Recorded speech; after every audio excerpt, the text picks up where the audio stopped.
જય માતાજી મિત્રો, તો આજે આપણે બનાવીશું વરિયાળીનો ઠંડો શરબત। એમાં આપણે પાણી લીધું છે, વરિયાળી લીધી છે, લીંબુ લીધું છે, ખાંડ લીધી છે અને કાળું મીઠું લીધું છે। ચલો મિત્રો, હવે આપણે બનાવીશું શરબત। પહેલાં આપણે ખાંડ નાખી દીધી છે અને ખાંડને એકદમ ઓગળે ત્યાં સુધી હલાવ કરવાની છે। આવી રીતે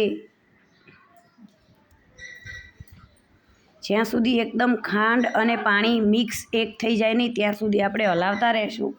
જો હવે થોડી થોડી ખાંડ ઓગળવા માંડી છે।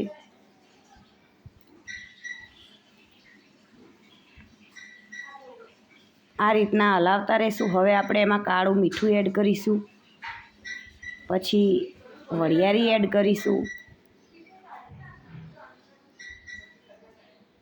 જો આ વરિયાળી એડ કરી, હવે એમાં એક લીંબુનો રસ એડ કરીશું। સરખું મિક્સ ના થાય ત્યાં સુધી આપણે એને હલાવતા રહેવાનું છે।